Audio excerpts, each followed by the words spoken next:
All right, well, let me just catch people up to speed on the essential news. And I did double check. Apparently, yeah, the video is either been privated or destroyed.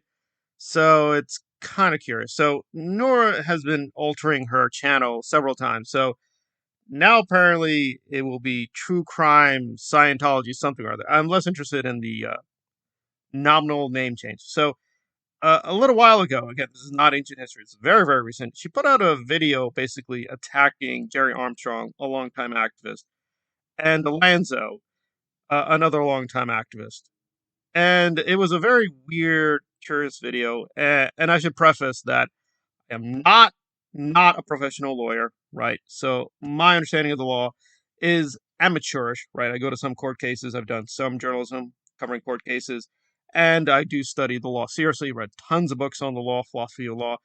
That's my perspective. Okay, so why is that important? Well, Nora's video, I'm not doing the full commentary on that. I'm actually kind of concentrating on something else she did attacking Gerry. I just want to set up the context.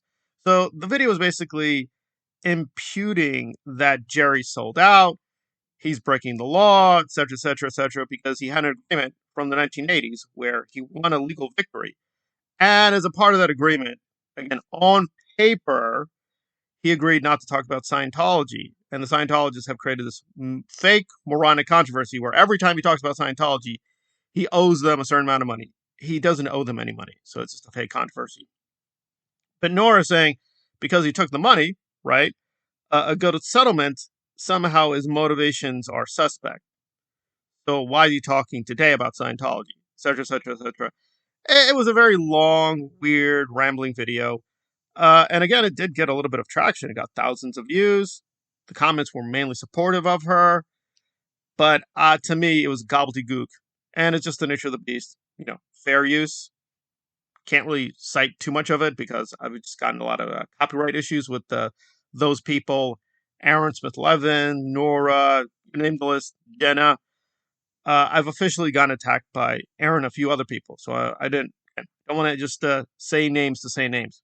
But it's pretty clear if you try to use any of that content, they will try to come after you. So it always leaves the commentator in a weird situation. Can you provide receipts? Kind of yes, kind of no. But, you know, them's the breaks. Them's the breaks. So we've got a name change, and this video has gone missing. Apparently she stands by it, though. I mean, she was just babbling hours and hours and hours how Gerry's a bad actor. But again, I try to actually play fair, unlike these people. So Nora also left a very nasty message on one of Gerry's video, and apparently Gerry got rid of the comment. So again, good faith. This is the actual comment. It does sound like her, but I don't want to be accused of imputing the things to Nora that she didn't actually do. So I will trust this is the comment being faithfully repeated, but again, can't say for sure. And I just try to avoid idol worship. I think it would have been better if Gerry left the comment, even if it was a rambling, stupid comment and it doesn't make any sense. It's just better to leave comments. I mean, I've erased comments oftentimes because they are pretty nasty and brutal. They don't lead anywhere. But, I think overall we should strive to allow people to leave comments and be critical. But, as you're going to see, it wasn't much criticism. It was just a lot of hogwash. Okay, so this is what Nora said in response to a video where Gerry was criticizing Chris Shelton and John Atack, seeing them as part of a conspiracy to destroy his reputation. And again, in fairness, apparently this was a comment left in 2016, so just keep that in mind. Okay, so this is Nora. Quote, "Whoa, I just finished watching Gerry's video. I am going to copy this response and post it directly onto his YouTube video as well. I know, what a stickler. Gerry is for straight talk and facts. Firstly, Gerry, calm the F down. We, and by that we, I mean John, Chris, me, and the hundreds of others that are speaking out, are all on the same team. None of us are working for Scientology. To throw it out there with no effing evidence is irresponsible and rude as hell. What are you bitching about that you think John and Chris are doing? You are doing yourself with your paranoid ranting. I hate to break the news to you, Gerry. There is no campaign against you by John, Chris, or Scientology. No one cares anymore. Seriously, you live in Canada. You have a beautiful, loving wife.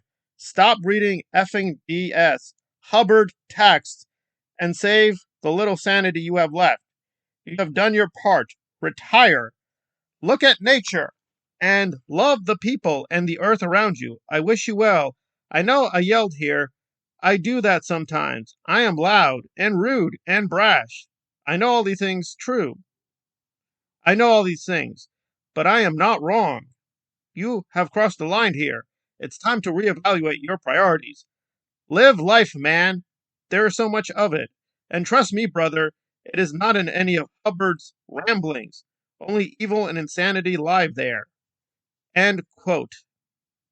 So, Gerry unfortunately removed the comment. Apparently, this was left in 2016. I think it would have been better for posterity's sake, so we have a receipt, but this does sound like Nora. It is very weird. This comment makes no sense because only a while back, Nora was attacking Chris Shelton. And yes, Nora, in her own paranoid ranting, was saying that Mike Rinder was part of a very long con. So her positions keep changing radically. So a lot of what Gerry is accusing Mike Rinder of is what Nora is accusing Mike Rinder of. So doesn't make any sense.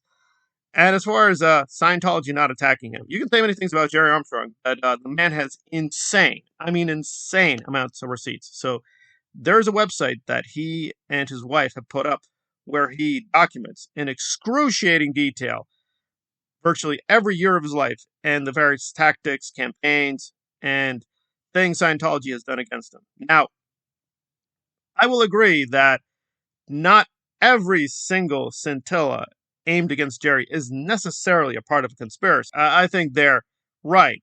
We have to be careful of bad black and white thinking. And I really do love and respect Gerry. However, two things can be true. That there is a bit of a slight exaggeration. And again, I'm just positing this comparison or analogy to be careful. So take Noam Chomsky, because it's a very similar, really interesting parallel case. Until very recently, like Noam Chomsky was just not allowed on mainstream television. He was not interviewed. There's this weird media blackout. You'd only see book reviews of his works here and there for like, I'm not exaggerating, about 20 to 25 years. He was just frozen out of most media outlets. He just was not allowed on public radio. He was not allowed on national television. It's extremely rare to ever see him publicly on the major networks and so on and so forth. But it did happen here and there. It's extremely rare, but it did happen. So was this 100% censorship? No, because there was occasionally some allowing him to speak here and there, right? But you could say overall, yes, there was massive censorship. There's no doubt, right? There's like this case where Chomsky brought this up that he was almost allowed an editorial in the Washington Post in the 90s, and they stopped. They're like, okay, we'll let you have at least an editorial. And for whatever reason, they said, no, we can't do it. So that's pretty astonishing that a leading activist and a man who has written dozens and dozens of books on foreign policy, domestic policy, is not allowed to just talk. They're going to let Kissinger, David Miscavige, outright war criminals, they can talk, but not Noam Chomsky. However, it's not correct to say that censorship is 100%. There was some allowance of letting him speak here and there. Again, it was very rare, but it did happen. So it's not correct to say he was 100% censored, but there was a lot of censorship, quite a lot of it. And with Gerry, it's the same thing. Has he been censored by large amounts of, quote, the ex-Scientology community? Yes. Has Scientology tried to censor him? Yes. However, is there 100% censorship of Gerry's name or his activities? No. Even Mike Rinder refers to Gerry in his memoir/apology. But there's still a lot of distortion, right? So he's allowed to be talked about here and there, and occasionally he's allowed to be quoted here and there, but it is extremely rare. So again, I just want to be as precise as possible. So I think Gerry is a good guy. I think for the most part he is correct. I do think sometimes though there's a bit of going overboard by him and Alonso that there is no allowance of Gerry to speak out. No, it's pretty bad. It's pretty bad. I mean, the censorship is overwhelming, but there are some moments, some little rays of sunshine. So let's be very clear here. However, this is as usual with Nora, a rambling mess. I mean, she's telling a leading activist to retire.